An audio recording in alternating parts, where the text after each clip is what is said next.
Assalamualaikum.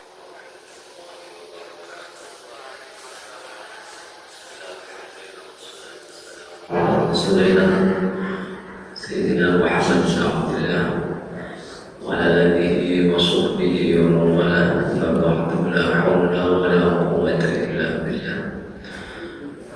Bapak dan ibu saudara sekalian yang dimuliakan Allah, alhamdulillah pada malam hari ini kita sama-sama bisa hadir di tempat yang mulia ini untuk melaksanakan sholat maghrib berjamaah, dan khususnya malam ini kita akan melanjutkan kajian kita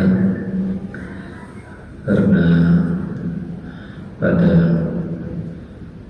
2 pekan yang lalu kita ada libur, dan kemarin juga libur karena saya di luar kota. Maka malam ini saya di Ustaz Musta'in, dan besok ada kajian di luar kota di Nurul Islam. Karena itu untuk mengganti yang kemarin hari Ahad, kita lanjutkan kajian untuk Riyadhus Shalihin, hadis masih hadis yang ke-27 dari bab tentang yang terakhir, yaitu bab tentang keutamaan lapar dan kerasnya kehidupan untuk membatasi diri kita dari makanan, minuman, dan pakaian, serta sedikit dari menggunakan bahan yang kurang berguna. Itu juga aspek lain yang menjadi ajakan nafsu dan untuk meninggalkan syahwat kita. Ini hadisnya sangat banyak sekali yang terkait dengan bab itu. Yang hadis ke-27 ini hadis dari Abu Umamah. Wa an Abi Umamah Iyas bin Tha'labah al-Ansari al-Harithi radhiyallahu anhu. Dari Abu Umamah Iyas bin Tha'labah al-Ansari al-Harithi radhiyallahu anhu. Qala yang kata dzakara ashabu Rasulullah sallallahu alaihi wasallam yauman indahu dunya, faqala Rasulullah sallallahu alaihi wasallam ala tasma'un innal badadata minal iman, innal badadata minal iman, yani at-taqahhul Rawahu Dawud. Dari Abu Umamah Iyas bin Tha'labah al-Ansari al-Harisi radhiyallahu anhu yang berkata, pada satu hari para sahabat Rasulullah SAW membicarakan tentang masalah dunia ini. Biasa zaman Nabi pun pembicaraan persoalan dunia itu sering menjadi perbincangan di kalangan para sahabat. Sekarang pun tidak berbeda. Kalau kita bertemu dengan teman, dengan sahabatnya, dengan teman sekolah dulu, yang bicarakan mesti persoalan dunia. Di mana sekarang, bagaimana keadaan keluarga, gimana sudah kerja di mana, punya anak berapa, anaknya sekolah di mana, dan seterusnya.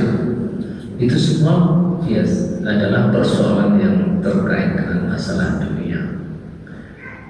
Sampai kadang-kadang orang muda sudah istrinya berapa, hari itu tanya istri, kalau ditanya semua itu masalah dunia.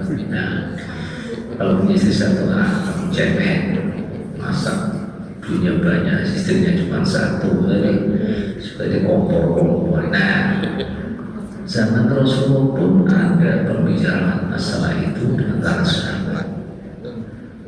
Nah, mendengar itu maka Rasulullah SAW bersabda.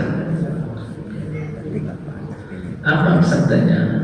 Dengan nada bentuk pertanyaan, ala tastami'un, ala tastami'un.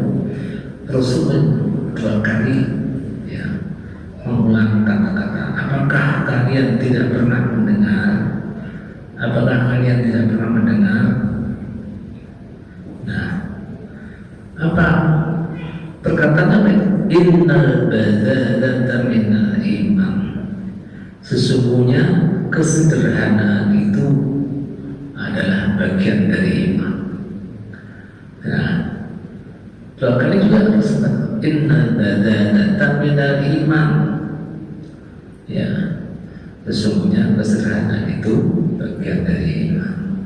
Al-badalah yakni at-tabakhul, jadi hidup yang tidak berlebihan ya. Karena kalau orang itu imannya tipis ya, orang itu selalu hidup dalam keadaan pikirannya menerawang terus ke atas, kepingin hidup seperti orang-orang pada umumnya, memiliki kelebihan-kelebihan dalam hal dunia, dalam hal rumah,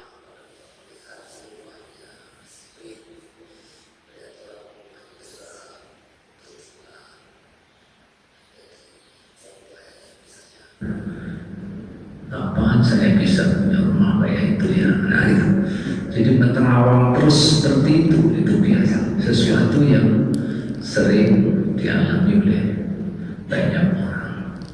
Nah, orang yang imannya kuat, imannya tepat, bahwa meyakini setiap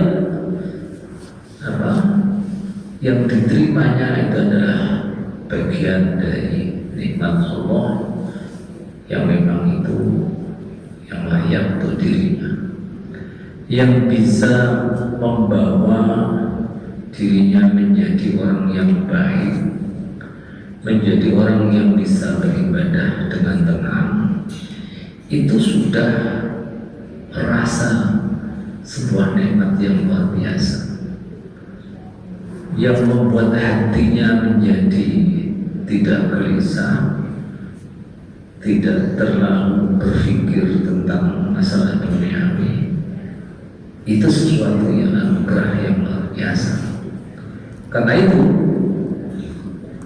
kalau seorang itu keyakinannya terhadap qada dan qadarnya Allah itu kuat, maka dia tidak akan terlalu melihat ke atas dalam hal duniawi, tapi yang melihat ke bawah. Yang sering saya sampaikan dalam hadis-hadis sebelumnya ya. Jadi agar supaya kita tidak meremehkan nikmat Allah yang diberikan kepada kita, maka lihatlah ke bawah. Unzuru ila man huwa asfala minkum wa la tanzuru ila man huwa fawqakum fa huwa ajdaru an la tazdaru ni'matallahi 'alaikum. Lihatlah orang yang ada di bawah, jangan terus-menerus melihat orang yang di atas ya. Maka dengan demikian kamu tidak akan meremehkan nikmat Allah yang telah diberikan kepada. Tapi kalau orang yang dilihat terus ke atas, orang punya mobil bagus, ingin kayak seperti dia, kan mobilnya dia jelek ataupun dia kelasnya kelas bawah, yang melihat kelasnya di atas, pengen kayak gitu ya. Nah, seperti itu menjadi kebiasaan orang pada umumnya. Nah, kalau orang itu imannya kuat, khususnya iman kepada Allah dan qadar, ya, ketentuan Allah Subhanahu wa taala, dia ridho terhadap apa yang diberikan oleh Allah kepada dirinya, ya, dia qanaah, ya, menerima apa yang ada, maka dia tidak terlalu mongso hidupnya. Mongso itu gimana? Terlalu mongso, terlalu menginginkan sesuatu yang lebih, sehingga dia terus-menerus untuk berusaha mendapatkannya dengan mempertaruhkan jiwa raganya, ya. Istilahnya siang jadi malam jadi siang, hanya biasa. Wah, jadi kaki jadi kepala, ya, jadi jungkir balik, ya, istilahnya. Untuk mengejar apa? Mengejar dunia tadi itu. Maka Nabi mengatakan dalam hadis ini itu, innal badzalata minal iman. Hidup sederhana itu adalah bagian dari iman.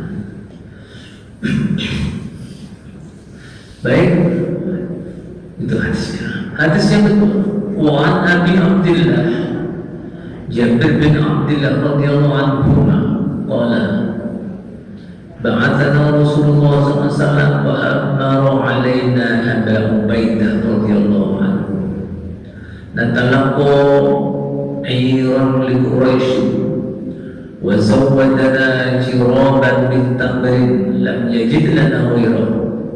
فكان أبو بيدة يعطينا تمرة فقيل كيف كنتم تصنعون بها؟ قال نمسها كما يمس الصبي ثم نشرب عليها من الماء فتكفينا يومنا إلى الليل وكنا نضرب بعصينا الخبز ثم نبله بالماء فنأكله.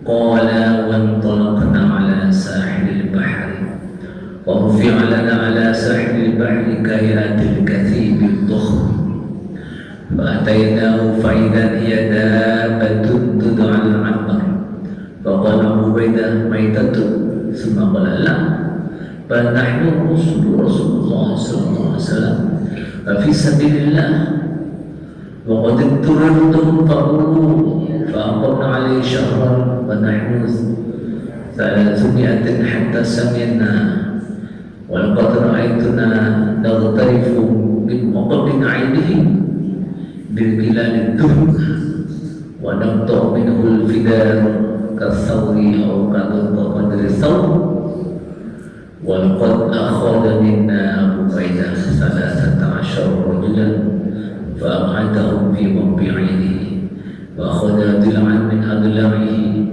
فأقامها ثم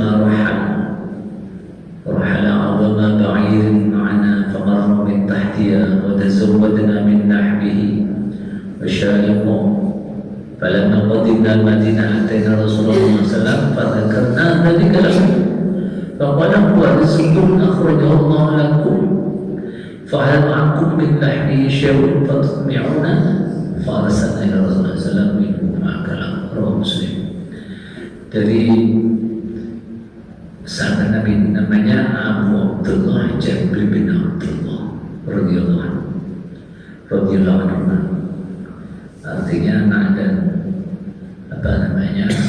orang tuanya dua-duanya sahabat Rasul, sama-sama Muslim, sehingga dikatakan radhiyallahu anhu.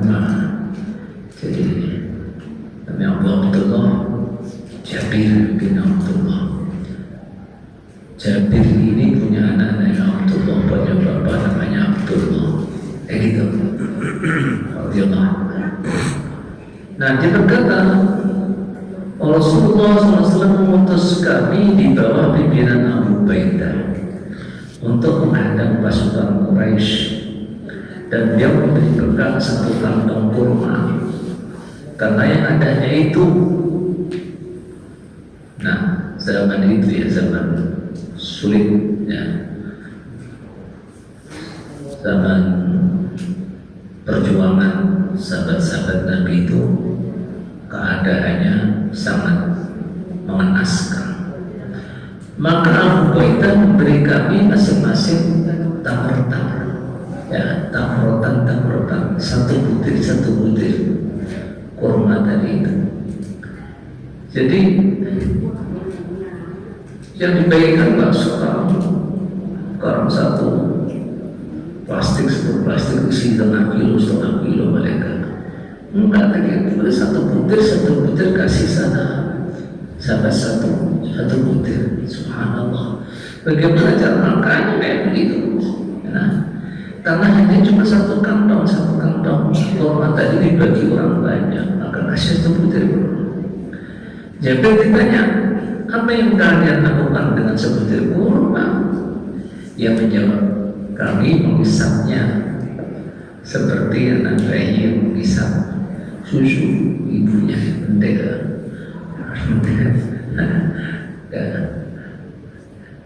Ya, tamasuha kalau yang susui seperti anak ngedot, ya, kurma itu jadikan asupan saja, itu supaya habis-habis, supaya terasa di mulutnya, itu manis, ada rasa manisnya, jadi tidak langsung dilap, nggak dikunyah, di mulut. Terus bagaimana? Firman asyrafu alaiha al-ma, kemudian kami minum air, jadi kenyang dengan minum, hanya rasanya ada sedikit rasa kurma.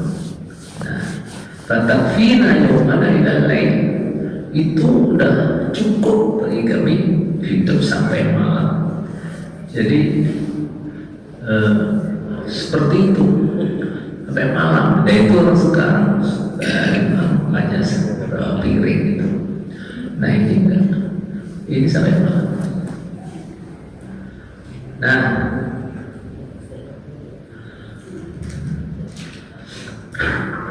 وَكُنَّا نَضْرِبُ بِالْعِصْيِّ الْخُبَّةِ ثُمَّ نَبْلُ بِالْمَاءِ فَنَأْكُلُهُ. Nah, kemudian ternyata di situ kami itu menumpuk di daunan.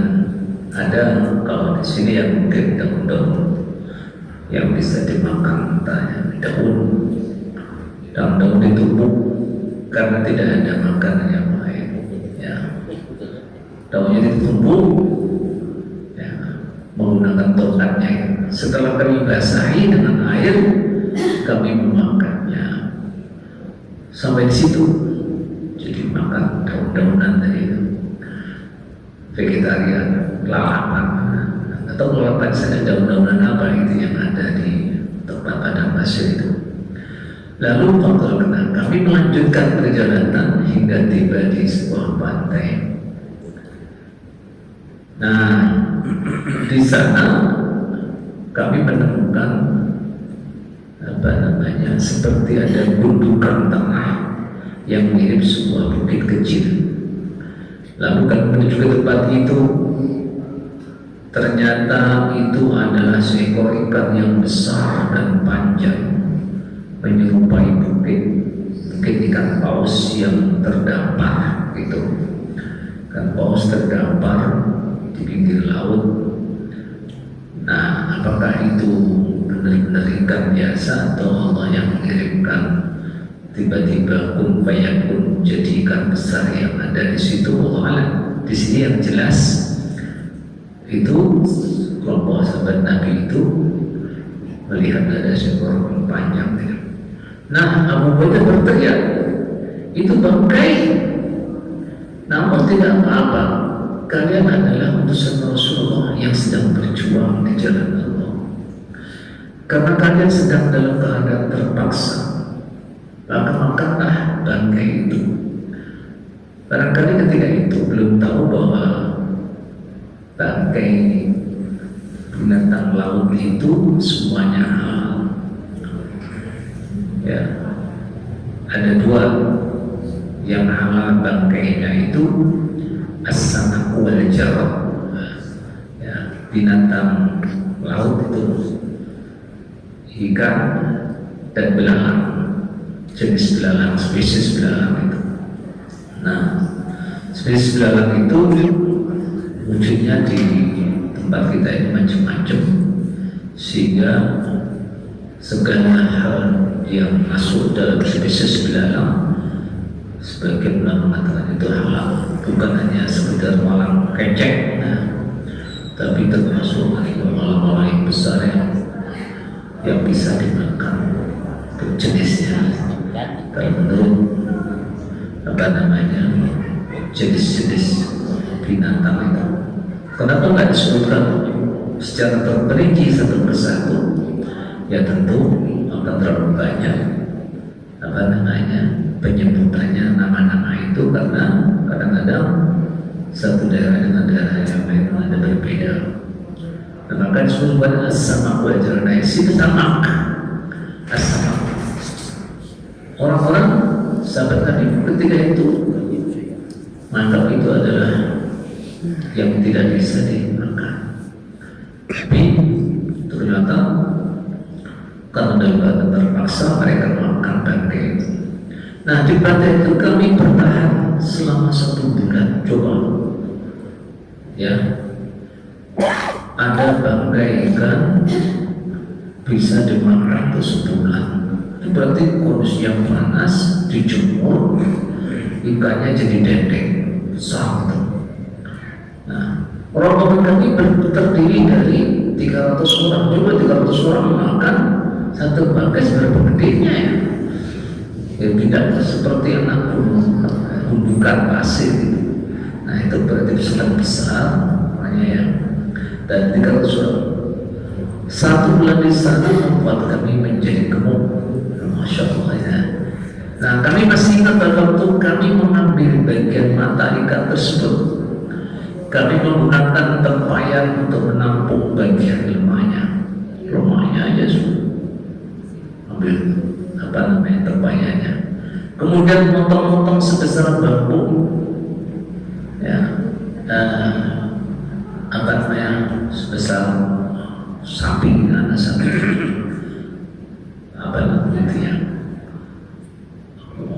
daging sapi itu dipotong-potong. Abu Bakar mengambil satu tulang rusuknya dan ditegakkan. Kemudian dia menuntut seekor unta yang terbesar untuk berjalan di bawahnya. Berarti sangat besar sekali. Satu perahu besar dengan satu kapal gitu. Nah, kemudian kami mengikuti ya, membawa daging dengan dendeng tadi itu, dendengnya ikan tersebut. Sampai pulang ke Madinah itu masih ada di bawah. Lalu kemudian mereka mengatakan kami menghadap Rasulullah SAW mengadukan tentang peristiwa yang dialami. Nah, khawatir apa yang dimakan itu adalah sesuatu yang haram. Nah, maka ketika cerita kepada Rasulullah, ya, Rasulullah SAW bersabda, itu adalah rezeki yang dikaruniakan Allah untuk kalian semua. Lalu Rasulullah bertanya, apakah kalian masih menyimpan ya sebagian dari sisa daging itu untuk kami? Kemudian sahabat itu menyampaikan, kami lalu membawakan daging ikan itu untuk beliau dan beliau pun memakannya. Jadi dendeng ikan paus itu ikan yang paling besar yang kita ketahui saat ini ikan paus namanya, ya kan, sampai segede perahu, segede kapal. Mungkin termasuk akan yang memakan Nabi Yunus ketika beliau naik kapal dilempar ke laut itu, mungkin sampai dia bisa hidup di dalam perutnya ikan tadi itu. Nah, itu. Nah, ini kesederhanaan sahabat-sahabat Nabi dalam hidup, sampai-sampai mengalami hal yang sangat mengenaskan dalam perjuangan menegakkan ajaran agama. Nah sekarang mungkin pernah juga dialami oleh orang-orang yang berada di tengah hutan ketika berperang melawan penjajah Belanda dan juga Jepang ketika itu. Banyak cerita orang-orang tua kita yang ikut berjuang bertahan di hutan itu kehabisan logistik, sehingga di situ juga apa saja yang dia temui dari binatang hutan itu dia makan. Ada celeng, babi hutan yang dipanah atau ditembak, dimakan karena saking tidak ada ya bahan makanan yang harus dimakan untuk bertahan hidupnya. Nah, dalam keadaan seperti itu namanya dorong, ada seperti kaidah bikin mengkotor untuk lebih hormatan. Jika ada terpaksa itu membolehkan sesuatu yang tadinya tidak boleh, yang tadinya haramkan menjadi halal, ya. Tapi itu tidak boleh berlebihan. Nah, dalam Al-Quran disebutkan tentang mengenai keadaan darurat tadi itu, ya, sebutkan famanid burra ghairu baghin wala 'adin fala itsma 'alaih. Dan siapa yang dalam keadaan darurat, ya, maka dia boleh makannya tanpa memakan yang berlebihan. Tidak melampaui batas, tidak berlebihan, sekedar untuk menyambung hidup. Ini bulangan masuk ada darah, ada daging babi dan sebagainya, ada bangkai, itu digunakan kalau dalam keadaan darurat. Tapi kalau yang kasus tadi itu adalah kasus di mana terkait dengan binatang laut, jadi binatang laut pantai tadi itu yang ditemui oleh sahabat-sahabat.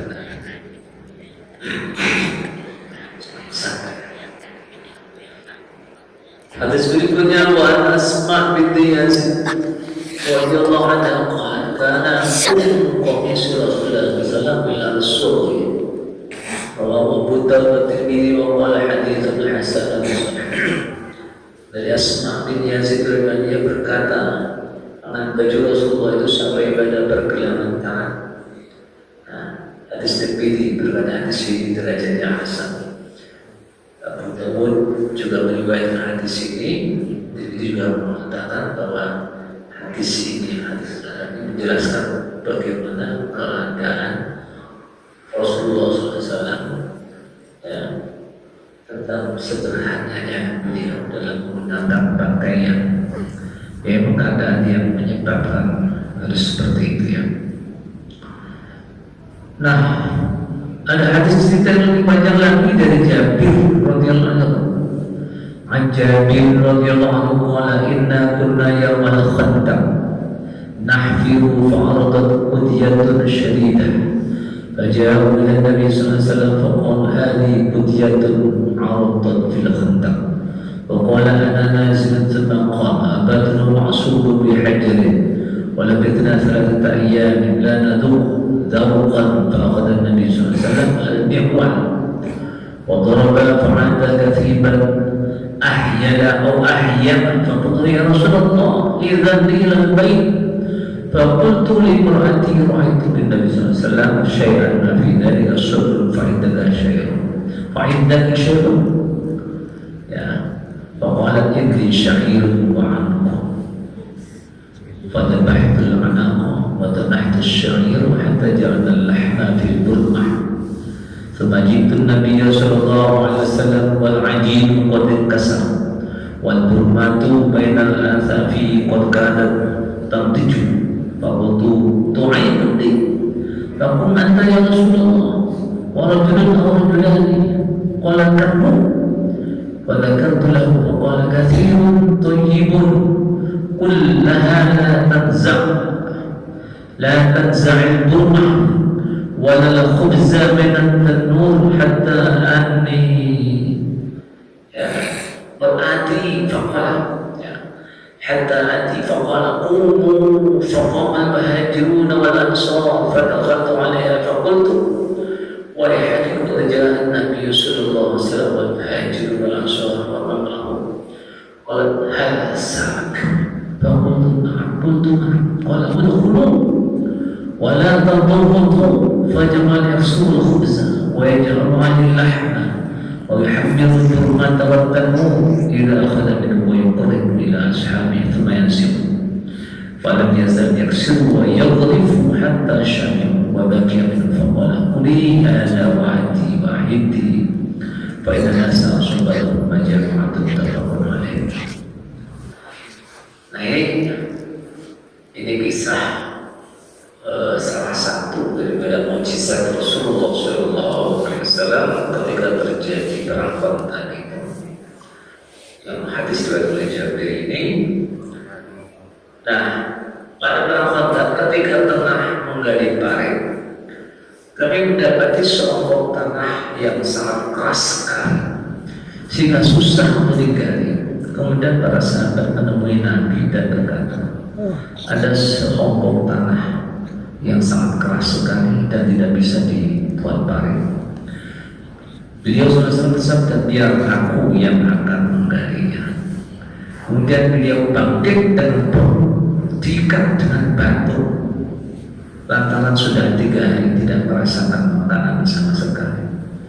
Dalam keadaan lapar seperti itu, Rasulullah SAW mengangkat apa sekarang mungkin kapak atau kapak yang untuk memecahkan batu gitu ya. Nah, tapi luar biasa sih Rasulullah SAW 3 hari gak makan sedang mau diganjal dengan batu.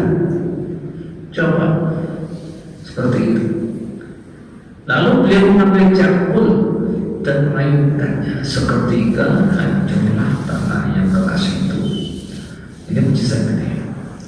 Sehingga seperti ibu yang dihamburkan, ini yang membuat sahabat-sahabat tercengang ya. Lalu Jibril mengatakan, saya berkata, wahai Rasulullah, izinkan saya pulang ke rumah sebentar. Nah, kenapa dia izinkan pulang? Dia ingat melihat Rasulullah yang sudah tidak makan 3 hari tadi itu. Dia berusaha untuk menjamu Rasulullah SAW. Ya, dia bilang itu. Saya pulang ke rumah sebentar. Sampai di rumah saya berkata kepada istri saya melihat Nabi sangat lapar sekali dan tampaknya beliau tidak dapat bertahan. Apakah kamu mempunyai makanan? Ya. Istriku menjawab, ada sedikit gandum dan seekor kambing. Kambing masih masih cepet ya. Kambing yang warna biasa ya. Nah sudah seekor kambing ya. Setelah menyembelih kambing dan menumbuk gandum, lalu saya letakkan pada sebuah bilangan. Ya, saya itu lagi ya. Saya mendatangi beliau. Adalah gandum yang saya masak di bilangan itu sudah hampir masak. Saya berkata, wahai Rasulullah, saya mempunyai sedikit makanan, silakan Anda ke rumah dengan 1 atau 2 orang saja, karena persiapan cuma sedikit. Nah, dia bertanya, berapa banyak makananmu itu? Saya menjawab dengan terus terang, ya, artinya sedikit cukup untuk 2-3 orang. Lalu bagaimana? Beliau sama-sama bersabda, cukup banyak. Baiklah, katakan kepada istrimu, ya jangan mengangkat belana dan roti itu dari tungku sebelum aku datang. Nah ini pesan Rasulullah, karena Rasulullah akan membuat sebuah kejutan ini pada sahabat-sahabatnya. Nah, selanjutnya beliau bersabda kepada para sahabat, wahai para sahabatku, mari ikut aku. Nah ini kalau ibu-ibu sekarang bagaimana? Persiapan cuma cukup 2-3 orang. Orang semajid dibawa semua ke rumah. Kira-kira istri kita mau ngapain? Gimana sih? Persiapan sedikit begini. Begitu banyak dibawa ke rumah semua. Ada siapa nanti? Jadi bingung istrinya gitu. Gimana sih? Bikin malu aja. Nah, mesti istri marah pada suaminya kalau si suami ngajak banyak orang. Dari itu sering saya alami gitu ya. Misalnya bersama sedikit bisa ngajak banyak orang pada datang. Bukannya ngomong dari tadi, bukannya kita udah tenang aja, nanti juga cukup. Nah itu betul ini ketika Rasulullah mengajak seluruh sahabat Ansor dan Muhajirin tadi itu, kemudian istri dari sahabat yang menyiapkan makanan itu, ya, kemudian mengikuti apa yang disampaikan oleh suaminya. Jadi benar dari angkat itu biarin di situ aja. Nah selanjutnya beliau bersabda, ya, taklah para sahabat Muhajirin dan Ansor datang ke rumah saya. Begitu masuk rumah, saya berkata kepada istri saya, aduh, beliau akan datang bersama dengan sahabat Muhajirin dan Ansor. Istri saya bertanya, apa beliau sudah bertanya kepadamu tentang makanan yang akan kita suguhkan? Saya menjawab, sudah. Tidak lama kemudian dia datang dan bersabda kepada para sahabat, masuklah dan jangan berdesak-desakan. Pergantian antri itu maksudnya, ya. Lalu beliau potong-potong roti dan daging yang ada itu roti tadi. Setelah masukkannya ke dalam belana, beliau lalu menutupnya kembali untuk direbus. Setelah masak, beliau lalu mengangkatnya, lalu beliau sendiri menyajikannya kepada sahabat itu. Itu juga luar biasa. Nah, udkhulu wa la tatawwatu faj'al yaksul khubza, ya.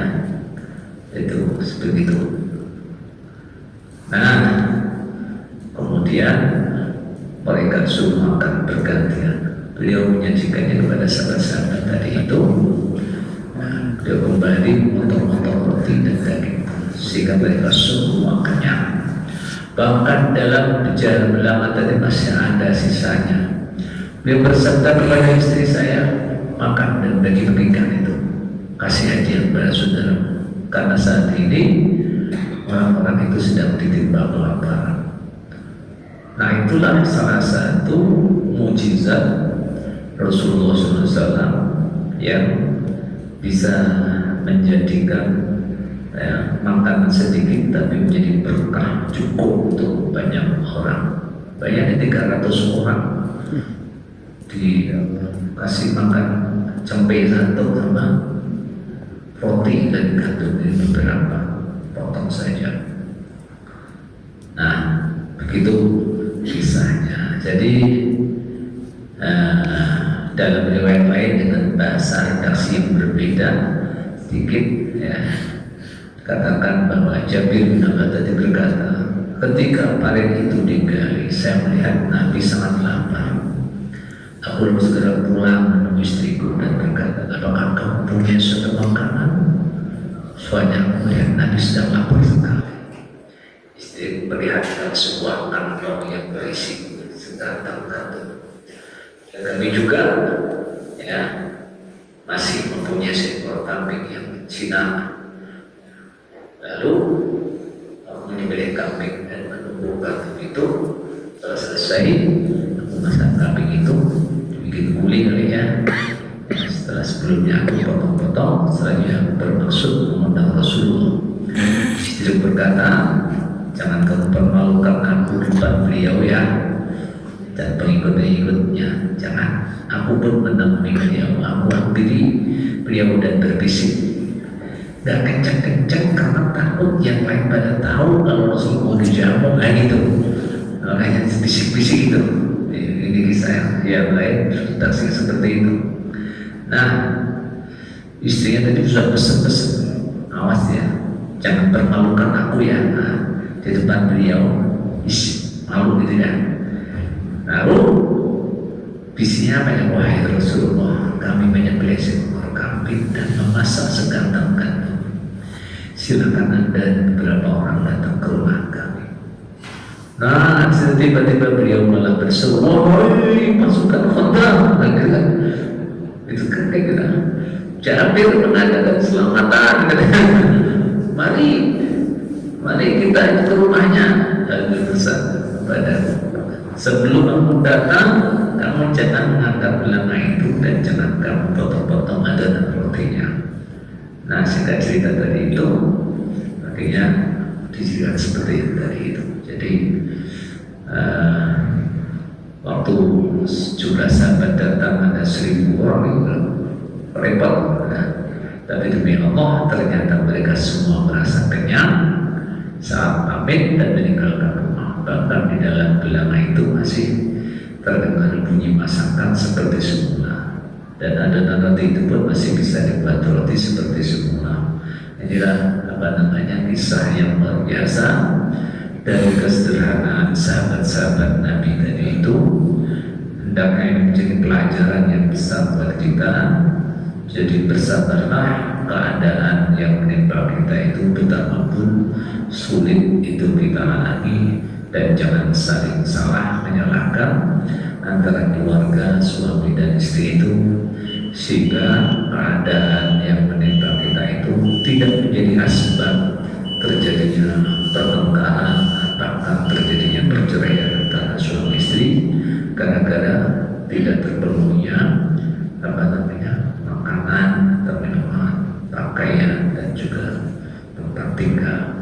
Nah, tempat tinggal sederhana itu yang kita tempati ini tidak lama. Di dunia itu nggak lebih dari 100 tahun. Paling lama bagi kita itu 80 tahun. Yang sekarang sudah umur 60 tahun, ya bersiap-siaplah ya. Apalagi yang sudah 70 tahun, kita harus tetap bersiap-siap untuk menghadapi hari esok yang lebih panjang lagi dari dunia ini. Wallahu a'lam bishawab.